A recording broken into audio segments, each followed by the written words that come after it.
Assalamualaikum warahmatullahi wabarakatuh. Alhamdulillahi rabbil alamin. Wassalatu wassalamu ala asyrafil anbiya'i wal mursalin Sayyidina Muhammadin wa ala alihi wa sahbihi ajma'in. Amma ba'du. Saudara-saudara sebangsa, setanah air dan sekeyakinan yang berbahagia. Data-data terakhir yang sampai kepada kita membuat kita sebagai bangsa semakin prihatin. Walaupun tentu tidak membuat kita jadi pesimis, seraya kita tetap memberikan penghormatan dan penghargaan kepada upaya-upaya yang telah dilakukan oleh pemerintah kita. Data itu adalah 3/5 dari jumlah penduduk kita hidup di bawah garis kemiskinan. Ini artinya apa? 60% dari 210 juta rakyat kita hidup di bawah garis kemiskinan dan 20% diantaranya dalam kemiskinan mutlak. Berbagai macam komentar orang. Ada yang tetap dalam alur rasional memberikan analisa kenapa dan mengapa ini terjadi. Ada yang berpendapat kurang kompaknya tim ekonomi kita. Ada yang bilang karena korupsi masih merajalela. Ada yang bilang rendahnya upaya untuk law enforcement. Ada yang lebih cenderung mencari kambing hitam, menyalahkan masa lalu. Namun realitasnya kemiskinan itu tetap berjalan, tetap berlangsung. Sementara kita harus melakukan upaya-upaya di dalam alur kebersamaan terhadap kondisi yang dihadapi oleh mayoritas bangsa kita ini. Pada jumpa ini saya ingin menyampaikan sebuah hadis yang diriwayatkan oleh Imam Al-Hakim. Rasulullah sallallahu alaihi wasallam bersabda, "Arba'un man kunna fihi nasyarallahu rahmatuh wa adkhalahu jannatuh." Ada 4 hal. Siapa saja yang mempunyai keempat hal ini, Allah akan pancarkan rahmat kepadanya. Allah akan pancarkan kasih sayang kepadanya. Dan dimasukkannya orang itu ke dalam surga. Mari kita lihat semoga kita termasuk salah satu saja dari 4 hal yang dibicarakan ini. Yang pertama, man awa miskinan. Orang yang memberikan perlindungan, memberikan tempat tinggal, menaungi orang-orang yang miskin.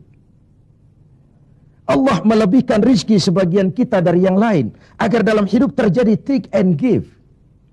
Karena bagaimanapun kita ini saling memerlukan. Tidak ada orang hebat yang bisa hidup sendirian. Betapa dan siapapun kita memerlukan yang lain.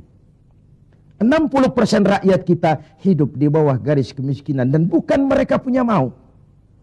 Padahal subhanallah, kita diberikan negara yang begini kaya, hijau, ranau, subur, makmur. Bumi kita mengandung gas, batu bara, minyak, laut kita kaya, hutan kita kaya. Negara kita kaya dan penduduk kita miskin. What's wrong? Tapi pertanyaan ini bisa mengundang berbagai macam polemik. Oleh karena itu, saya ingin mengetuk hati kita semua. Allah akan memancarkan rahmatnya kepada orang-orang yang santun, berpihak kepada orang-orang miskin. Hukum sering tidak berpihak kepada kemiskinan. Kebenaran sering tidak berpihak kepada kemiskinan. Sehingga dengan demikian tersudutlah dia di pojok-pojok kehidupan. Padahal ini masalah kita bersama. Sementara Rasul dengan tegas memperingatkan, wallahu fi aunil abdi madamal abdu fi auni akhi. Allah akan selalu menolong seorang hamba selama hamba itu masih mau menolong saudaranya. Jikalau kita sudah tidak punya kepedulian kepada saudara-saudara kita yang hidup di bawah garis kemiskinan, jikalau kita biarkan mereka meratap dalam keputusasaan, jangan heran Allah juga tidak akan pernah peduli dengan kita. Sementara kemalangan apa yang lebih besar dalam hidup ini kalau Allah sudah tidak mau peduli dengan kita lagi. Rumah-rumah singgah tetap diperlukan.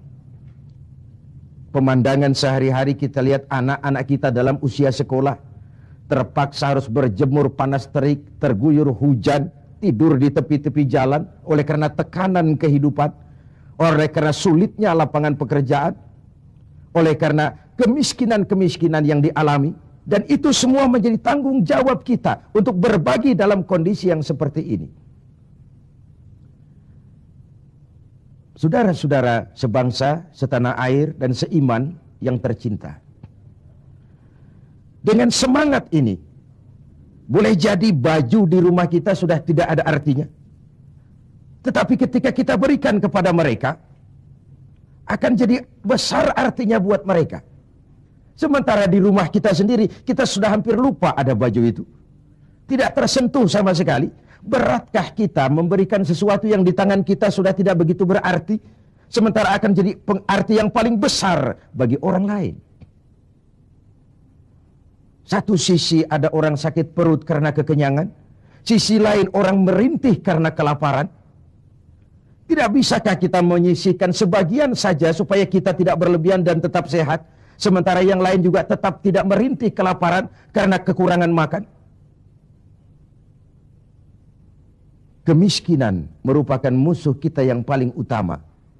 Dan biang keladinya adalah belum stabilnya perekonomian kita. Penyebabnya bisa bermacam-macam. Karena kurang kompaknya tim ekonomi kita, iya. Karena warisan hutang, iya juga. Baik hutang pemerintah maupun hutang swasta. Karena orang-orang para pemimpin kita belum mampu melakukan terobosan-terobosan ekonomi yang menggembirakan, iya juga. Tapi rakyat kita sesungguhnya, kita lihat, di lintasan pintu kereta, itu kadang-kadang penjaga pintu juga, kereta masih di mana-mana, pintu sudah ditutup. Panjang sekali antrian itu, truk, bus, sopir-sopir keringetan, setengah jam nunggu kereta mau lewat. Ketika lewat keretanya memang 11 gerbong, panjang sekali. Si sopir truk, si sopir bus, si kenek yang kekeringatan itu, pantas saja lama kita menunggu sampai keringetan. Keretanya yang lewat panjang betul. Ada kepuasan batin. Sebaliknya bayangkan, sudah setengah jam nunggu, keringetan, kepanasan, haus, mencekik leher. Antrian mobil panjang di lintasan pintu kereta. Begitu lewat, yang lewat ini cuma lokomotif. Nyumpah-nyumpah kenek-kenek sopir, sialan. Dikira apa setengah jam kita nunggu, cuma begitu yang mau lewat. Ini artinya apa? Secara psikologis, rakyat kita ini mau menunggu. Rakyat kita ini mau berkorban.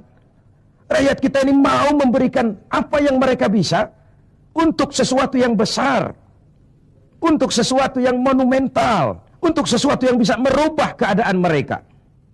Jangan biarkan rakyat kita menunggu dengan kecewa karena begitu lama menunggu, yang lewat cuma lokomotif, cuma kepala kereta yang lewat.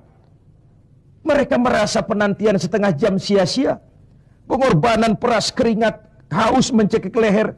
Jadi konyol ketika yang lewat cuma sebuah lokomotif. Begitulah, kadang kita masih terkontaminasi oleh pola lama. Sebagian dari pemimpin kita masih memandang bahwa jabatan itu fasilitas dan kekuasaan.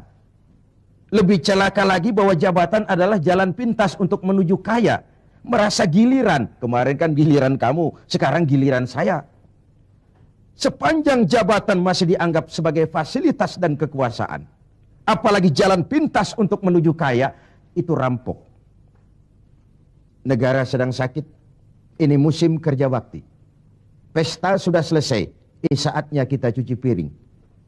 Kita, dalam artian seluruh komponen bangsa, ya birokratnya, ya teknokratnya, ya ekonomnya, ya agamawannya, ya politisinya, semua kita. Ini merupakan tanggung jawab kita secara bersama-sama.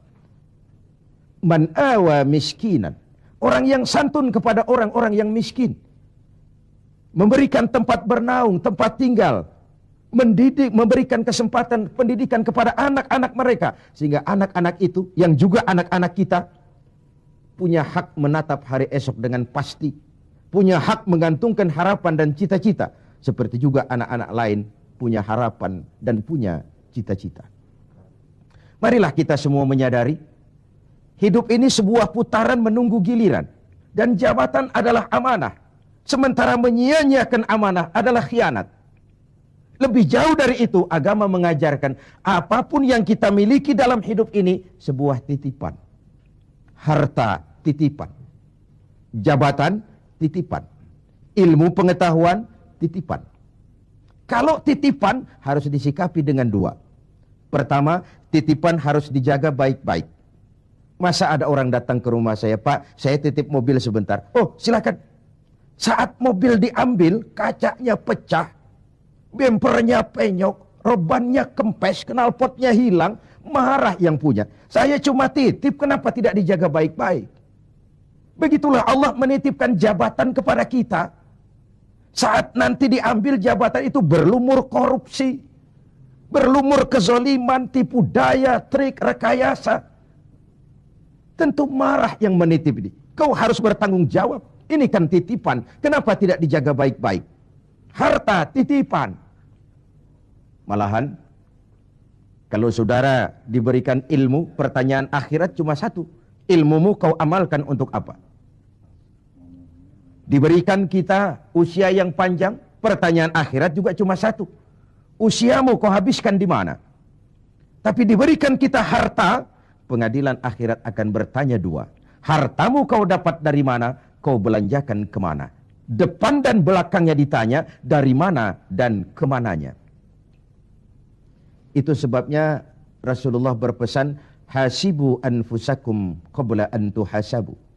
Hitung dirimu sebelum Allah yang menghitungnya. Dengan bahasa sekarang, kalau malam-malam ada baiknya kita putar film hidup kita ini.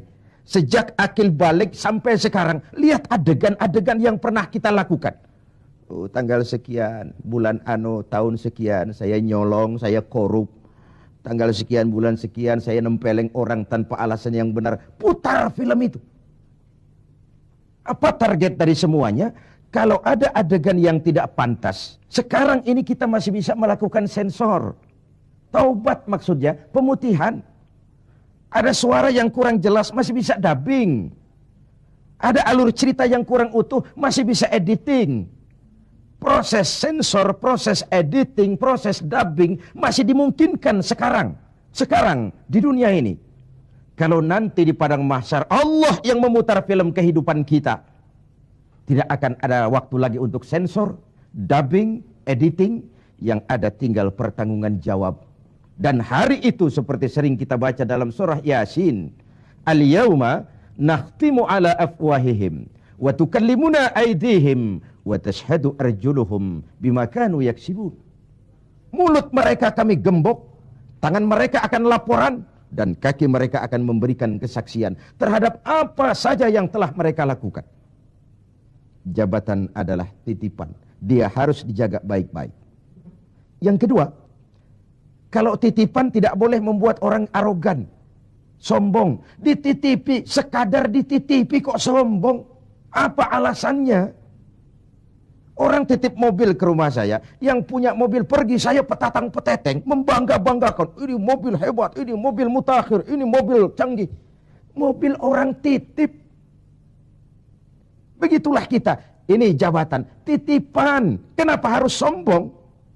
Ini harta, titipan. Kenapa mesti sombong? Ini ilmu pengetahuan, titipan. Kenapa harus sombong? Titipan tidak perlu membuat kita jadi arogan. Bahkan kalau dia jabatan itu top, kata orang Belanda, Leiden is Louden. Memimpin adalah jalan menderita. Pemimpin adalah orang yang kesepian. Di dunia diikat dengan berbagai macam aturan, di akhirat akan dibuka perkaranya yang besar-besar. Kesepian karena pada dasarnya pemimpin mengorbankan privasinya, bahkan keluarganya. Seorang presiden, seorang wakil presiden tidak punya anak, tidak punya ibu, tidak punya bapak, tidak punya paman. Yang punya paman itu pribadinya. Kalau presiden punya anak, lalu anak-anaknya jadi warga negara kelas 1, ikut-ikut ngurus negara, kan ini penyakit kita. Biarkan pemimpin sebagai pemimpin. Karena memimpin adalah jalan menderita. Dan pemimpin pada umumnya orang-orang yang kesepian.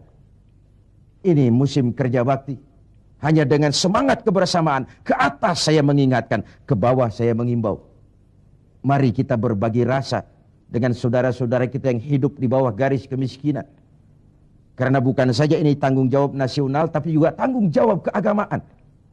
Seorang muslim baru sempurna imannya jikalau dia merasakan apa yang dirasakan oleh tetangga sebelahnya.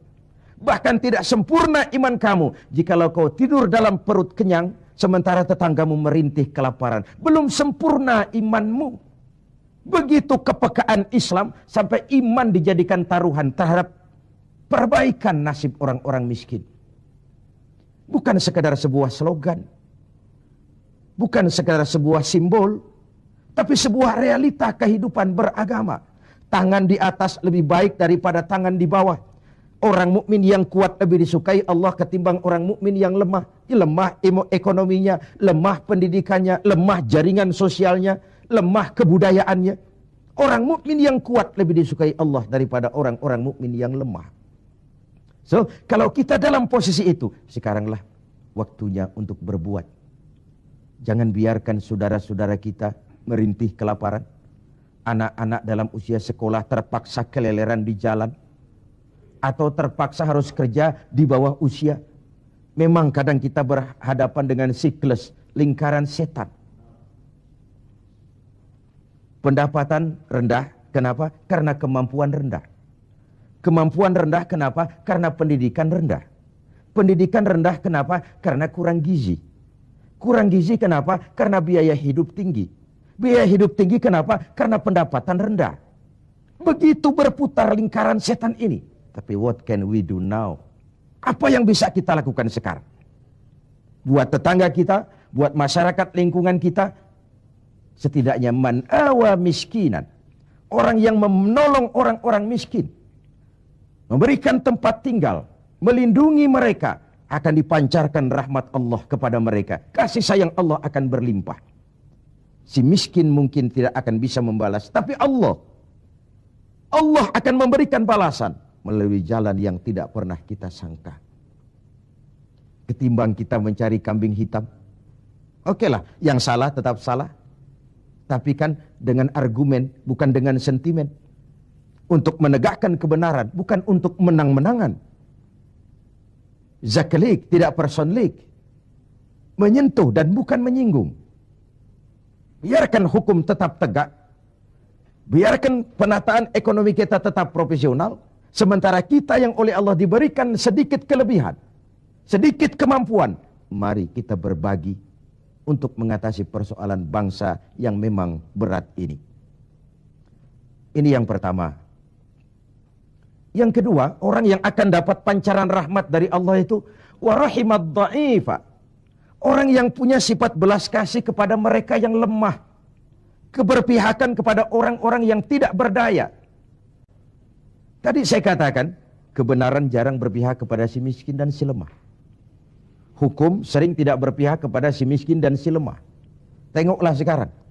Kalau orang besar punya banyak uang, dapat masalah. Tim pembelanya itu antri. Tim, bukan lagi 1-2 orang. Tim, paling sedikit 3 orang. Tapi ketika si miskin dan si lemah terpuruk di sudut kehidupan, hak-hak asasinya diinjak-injak, siapa yang mau peduli? Masih segar dalam ingatan kita nasib yang menimpa Marsina, Sengkon dan Karta, wartawan Udin, koran Bernas. Itu sekadar yang naik ke permukaan. Entah berapa puluh Marsinah di Republik ini. Entah berapa banyak Sengkon dan Karta di negeri ini. Entah berapa banyak Udin Bernas di bumi tercinta ini. Sehingga orang sering mengeluh, banyak pengadilan tapi sulit mencari keadilan. Hukum berpihak kepada yang terkenal, kuasa dan punya uang. Law enforcement tersendat-sendat. Kalau sudah orang beruang, ternama, punya masalah, antri yang bela. Rame-rame kur menyanyikan lagu, maju tak gentar, membela yang bayar. Sementara si lemah, si miskin, terseok-seok mencari keadilan. Merintih ketika hak asasinya diinjak-injak. Dan tidak tersentuh sama sekali. Sebagai refleksi dari itu, jangan heran kalau lalu muncul street justice, pengadilan jalanan, maling motor tangkap, bakar. Refleksi dari ketidakpuasan rakyat melihat hukum selama ini, di mana rakyat menyaksikan dengan mata telanjang kalau orang kecil berbuat salah, hukum cepat-cepat ditegakkan. Jikalau yang besar salah, orang diam pura-pura tidak mengerti. Di situ tumbuhnya luka rasa keadilan. Karena hukum begitu berpihak. Di kalangan elit di atas sering terjadi bargaining untuk kepentingan pribadi mereka. Dengan label atas nama rakyat. Mewakili rakyat, demi rakyat, untuk rakyat. Rakyat sendiri nggak pernah tahu kalau di atas namakan. Nyaris rakyat kita lebih sering jadi address, orang numpang alamat. Karena terjadi bargaining position untuk saling menutupi aib dan koreng masing-masing. Masing-masing memegang kartu truf. Kamu bongkar, saya bongkar. Kamu ngomong, saya ngomong. Maka upaya menegakkan hukum jadi semakin terseok-seok adanya. Saudara-saudara sebangsa, setanah air, dan seiman yang tercinta. Keberpihakan kepada orang yang lemah dan tidak berdaya. Bukan karena kita kepengen jadi hero, tidak. Ini bagian dari ibadah. Bagian dari ibadah. Of course, lebih nikmat berpihak kepada kekuasaan memang. Numpang mujur, ikut nimbrung. Kekuasaan itu gula. Tentu saja banyak semut di sekitarnya. Harta juga manis. Banyak gula di sekelilingnya. Sampai-sampai ada pepatah Arab mengatakan, Innad darahima fil amakini kulliha taksur rijala mahabatan wa jalala. Uang dan kekuasaan itu di mana-mana bikin gagah orang yang memilikinya. Bikin hebat orang yang menguasainya. Orang yang punya uang dengan yang tidak punya uang, janganlah gaya hidupnya, gaya jalannya saja lain. Yang kecil-kecilan sajalah. Teman-teman kita yang kerja di bangunan itu, buruh bangunan itu, Kemis sama Sabtu sore lain jalannya. Sabtu sore itu jalannya gagah. Kenapa? Habis gajian. Tapi kalau Selasa, Kemis, lesu, lelah, letih, gaya jalannya saja lain. Dan agak nyinyir memang, tapi realitas. Wahia silahun liman arada qitalan. Wahia lisanun liman arada fasahatan. Uang dan kekuasaan adalah senjata yang paling ampuh bagi orang yang mau bertempur. Nuklir bahkan sekalipun bisa nggak bunyi kalau disumpal dengan uang. Apalagi meriam, tank, pistol, semua tidak bunyi kalau disumpal dengan uang. Dia adalah senjata yang paling ampuh bagi orang yang mau maju ke medan perang. Dan lisanun liman arada fasahatan. Lidah yang paling fasih bagi orang yang mau bicara. Bicara dengan menggunakan retorika, muter-muter menghanyutkan orang. Masih buntu, coba uang yang bicara. Lewat semua. Ya, secara guyonan, anak-anak sering bilang, ada fulus, mulus. Tidak ada fulus, manfus. Pepatah Arab Indonesia. Ada fulus, mulus. Tidak ada fulus, manfus. Apakah harus seperti itu budaya kita? Mau dapat jabatan, setelah pendidikan harus bersaing. Lalu dalam persaingan ini, mana yang paling bisa memberikan semur, dekat sama semar, semir, semur. Logikanya apa? Kalau orang meraih jabatan karena banyak mengeluarkan uang dan berani, tentu dia sudah berhitung. Aha, 3 bulan pun pulang modal ini. Aha, paling sebentar selesai nih, pulang balik modal lah. Sudah ada hitung-hitungan matematikanya. Kalau ini yang terjadi, orang naik meroleh jabatan karena banyak mengeluarkan uang, maka hal pertama yang dia lakukan setelah menjabat ialah bagaimana pulang modal. Setelah pulang modal, bagaimana cari untung. Pengabdian nomor 19. Rakyat nomor 26. Wong saya pakai modal besar kok ini. Dipandangnya lah jabatan sebagai jalan pintas untuk menuju kaya. Benar kalau Rasulullah mengajarkan jangan berikan jabatan kepada orang yang memintanya. Memintanya pun jangan, apalagi sampai nyogok-nyogok, kasih semir, kasih uang. Karena orang yang meminta mesti punya motivasi, sedangkan jabatan adalah amanah. Menyia-nyiakan amanah merupakan dosa yang amat besar. Saudara-saudara seiman dan sekeyakinan yang berbahagia. Setiap kita pemimpin, setiap pemimpin akan dimintakan pertanggungjawab terhadap apa saja yang dipimpinnya. Suami pemimpin di rumah tangganya, ibu pemimpin bagi anak-anaknya, pemuda pemimpin bagi dirinya, Pak Lurah pemimpin di kelurahannya. Setiap kita pemimpin dan setiap kita akan dimintakan pertanggungjawab terhadap apa saja yang kita pimpin. Sungguh pun itu kecil, kita sembunyikan dari pandangan orang banyak. Namun Qadir Rabbul Jalil maha mengetahui. Inilah etika otonom. Merasakan kehadiran Allah dekat dalam hidup. Ada sebuah karikatur. Kiai, seorang kiai punya murid santri 40 orang. Dari 40 orang ini ada satu orang yang mendapat perhatian agak istimewa dari kiainya. Santri-santri yang lain protes. Kiai, kami ini semua kan santrinya kiai. Kami ngaji sama kiai. Kenapa yang satu itu perhatiannya dilebihkan dari kami? Apa kekurangan kami? Senyum kiai kita ini. Lalu bilang, oke, kalau kau mau tahu besok pagi kumpul di sini jam 10. Esoknya jam 10 kumpul 40 santri ini, termasuk yang dapat perhatian istimewa tadi. Anak-anakku, kata kiai, hari ini saya ingin memberikan pelajaran kepada kalian semua. Masing-masing kalian aku berikan seekor anak ayam dan sebilah pisau. Bertebaranlah kalian dengan anak ayam seekor dan sebilah pisau ini. Cari tempat yang tidak ada yang lihat. Sembelih ayam itu di situ. Cari tempat yang tidak ada yang lihat. Sembelih ayam itu di situ. Anak ayam itu. Bertebaranlah santri ini. Mencari tempat yang dipesan kiai tadi. Cari tempat yang tidak ada yang lihat. Ada yang masuk ke dalam gua. Gelap, tengok kiri kanan, tidak ada orang. Potong anak ayamnya.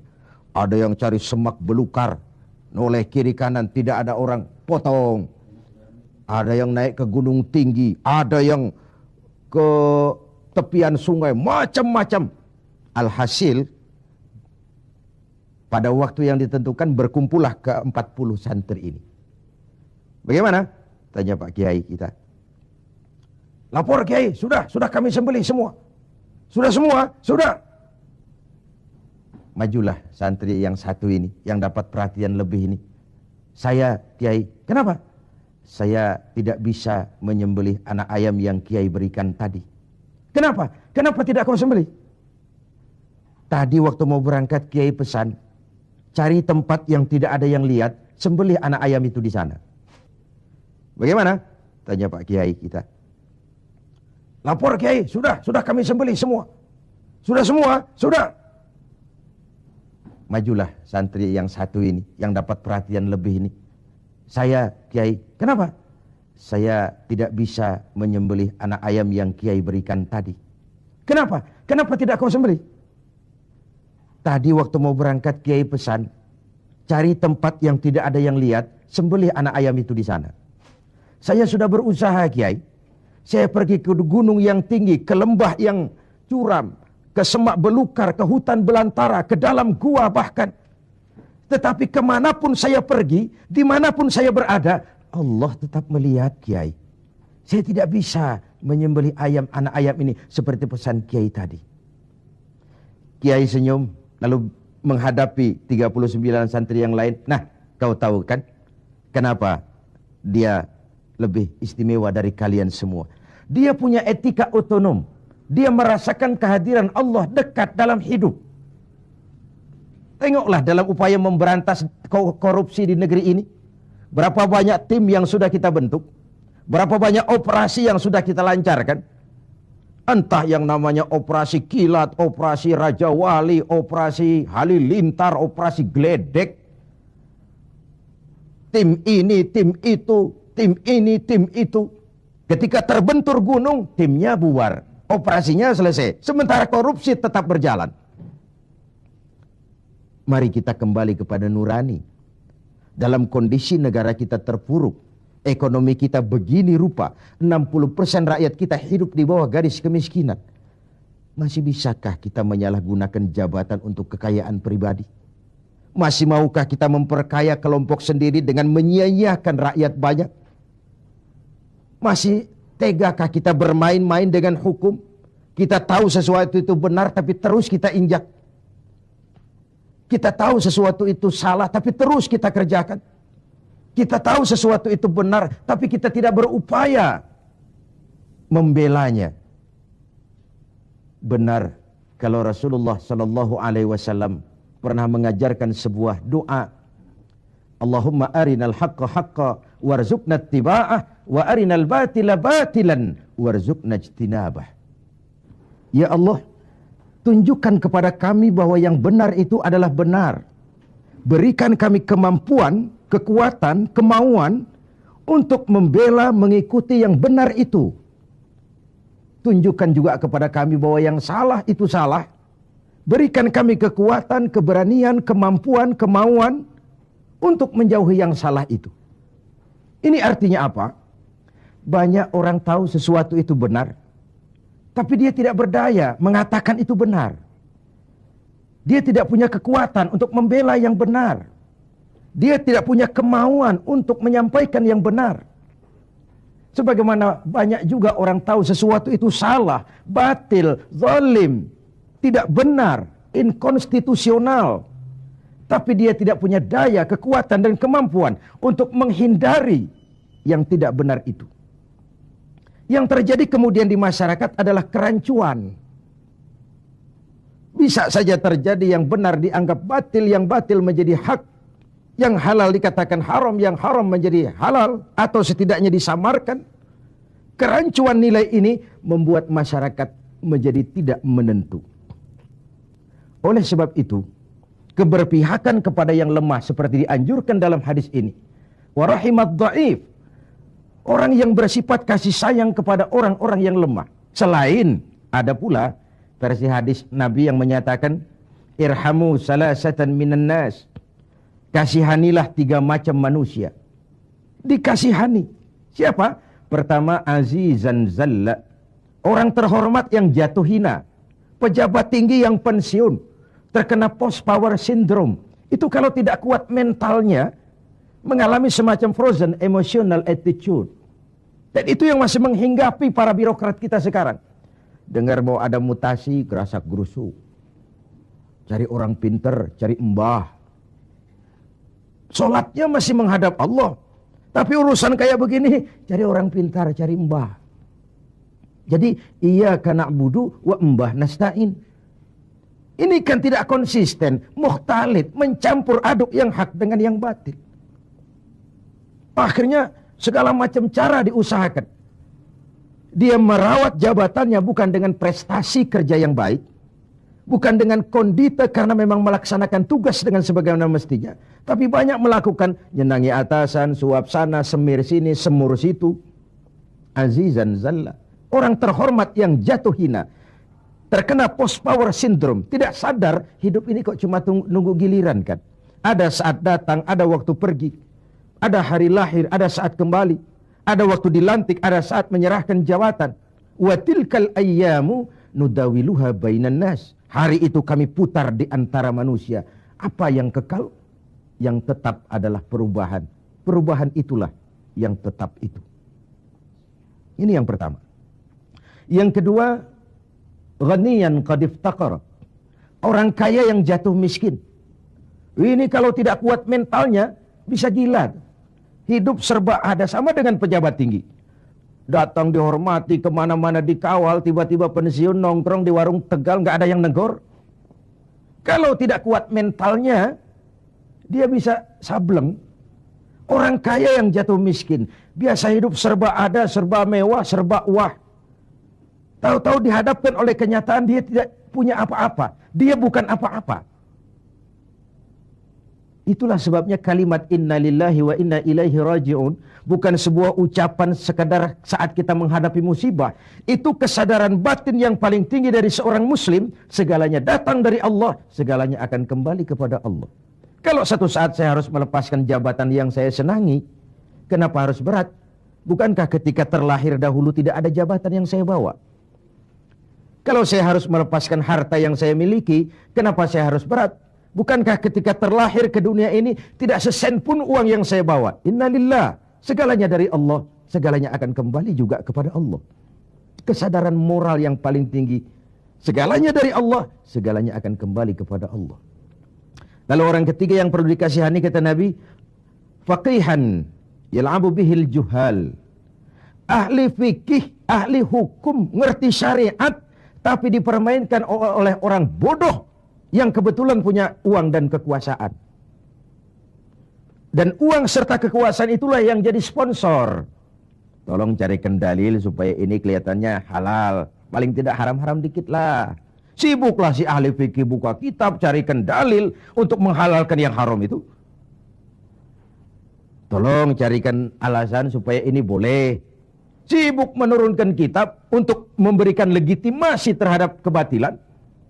Orang ahli fikih yang dipermainkan oleh orang bodoh yang punya uang dan kekuasaan. Inilah realitas. Sehingga benar kalau Nabi mengatakan sebaik-baik umara adalah yang mendekati ulama.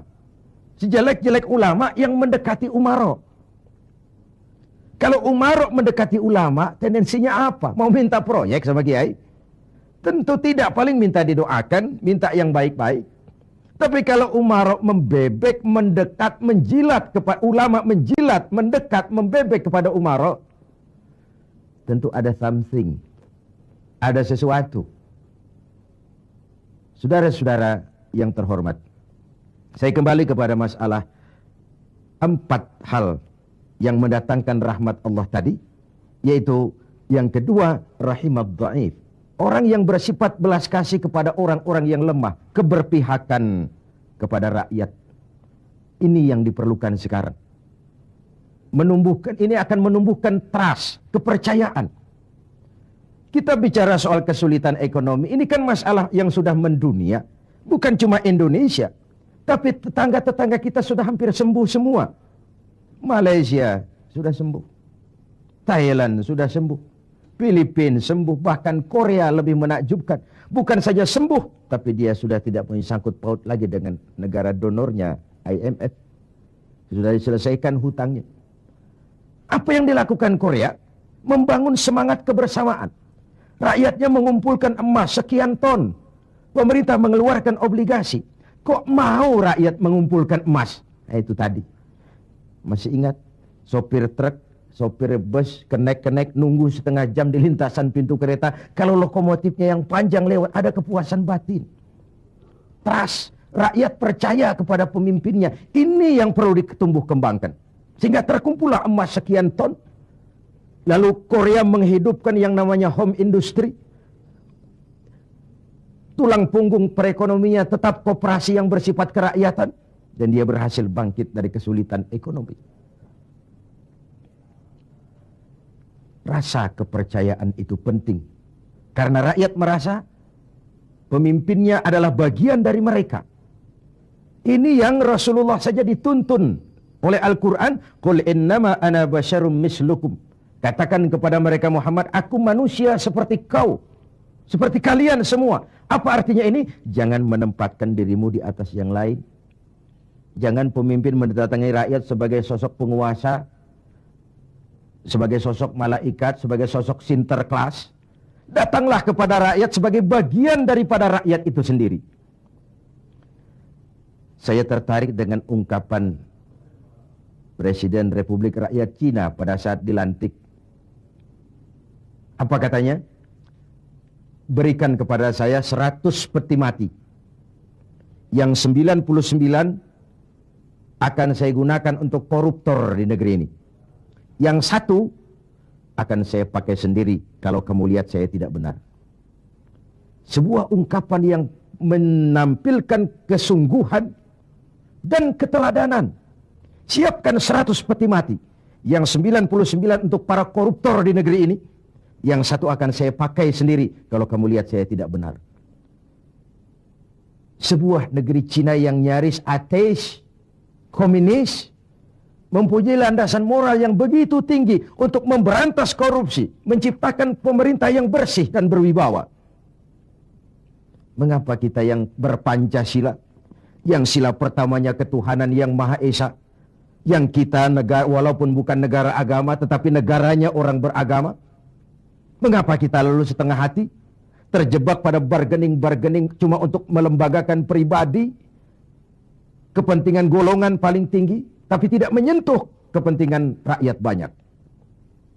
Satu hal yang patut kita renungkan. Saudara, kita teruskan kepada hal ketiga. Yang mendatangkan rahmat dari Allah itu apa? Warafiqa bil mamluk. Orang yang bersikap lemah lembut terhadap mamluk, hamba sahaya, mustad'afin, orang-orang yang tidak berdaya. Pembantu-pembantu di rumah kita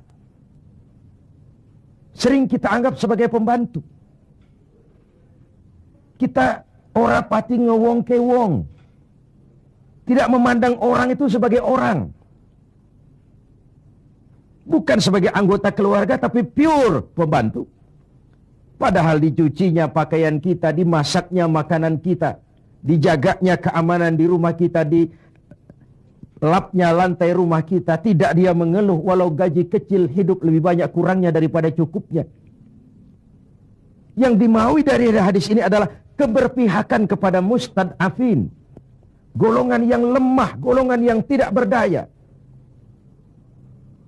Kita bisa bayangkan, hanya 2% saja dari jumlah penduduk Indonesia yang hidup dalam gaya yang begitu luar biasa, menikmati segala macam fasilitas.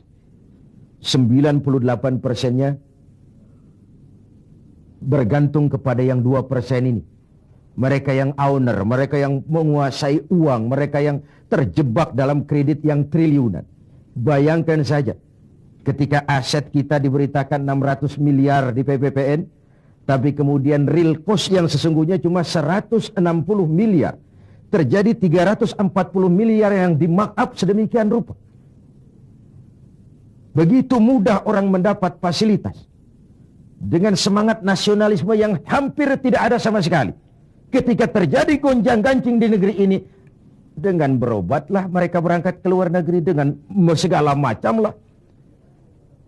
Lalu, what can we do? Apa yang bisa kita lakukan dalam kondisi seperti ini? Diperlukan tekad dan keteladanan. Tekad dari kita semua. Betapa seorang presiden Cina yang notabene adalah komunis punya ungkapan moral yang begitu tinggi ketika dia dilantik menjadi presiden. Saya ulangi lagi ungkapan ini karena memang menarik. Berikan aku 100 peti mati. Yang 99 akan aku gunakan buat koruptor. Yang satu aku pakai sendiri kalau kau lihat aku tidak benar. Ini kan senapas benar dengan pidato pelantikan Abu Bakar As-Siddiq, Umar ibn al-Khattab. Kalau kau lihat aku benar, bantulah aku. Kalau kau lihat aku salah, tegurlah aku. Abu Bakar dengan tawadunya mengatakan, Inni wullitu alaikum, walastu bi khairikum. Aku telah dipilih untuk memimpin kalian, padahal aku bukan orang yang terbaik di antara kalian. Kalau kau lihat aku benar, bantulah. Kalau kau lihat aku salah, tegur.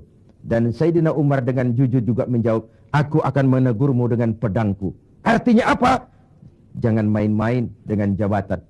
Jangan main-main dengan jadi pemimpin.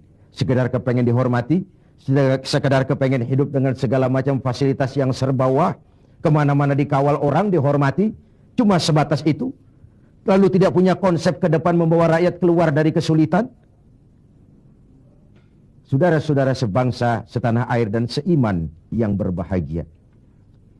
Warafiqa bil mamluk. Orang yang bersikap lemah lembut kepada orang-orang yang dalam kekuasaan orang lain. Budak sahaya, para pembantu, tenaga-tenaga kerja level bawah. Kita bersyukur kalau kita ke Korea, kita ke Hong Kong, tenaga kerja kita masih memasuki pasaran menengah. Tapi di beberapa negara lain yang kita kirim tenaga kerja lapangan ke bawah, itu kan potret dari SDM kita yang saya katakan berbentuk lingkaran setan, siklus. Bagaimana kita berharap mendapat pendapatan yang tinggi kalau prestasi kerja kita rendah? Bagaimana prestasi kerja mau tinggi kalau dasar pendidikannya rendah? Bagaimana pendidikan mau tinggi kalau gizi, menu yang dimakan juga kalorinya rendah? Bagaimana mau mendapat menu kalori dan gizi yang tinggi kalau daya beli lemah? Bagaimana daya beli mau kuat kalau pendapatan juga rendah? Berputar di sekitar itu. Oleh karenanya dituntutlah kepekaan dalam situasi sekarang. Sulit-sulitlah, siapa yang tidak sulit? Yang kaya saja mengeluh, konon yang miskin. Yang masih punya kerjaan saja mengeluh, konon lagi yang sama sekali tidak saja mengeluh, konon yang miskin. Yang masih punya kerjaan saja mengeluh, konon lagi yang sama sekali tidak punya kerjaan. Hopeless, homeless.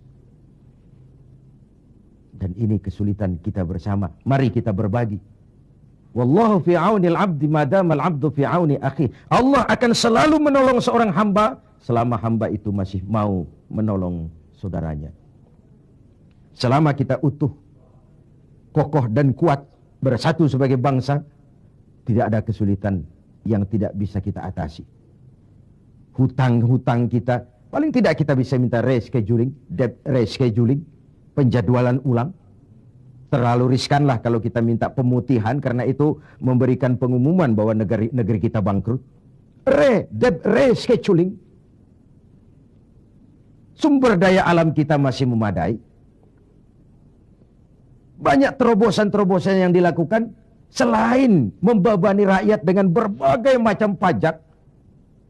Pajak ini, pajak itu, pajak ini, pajak itu.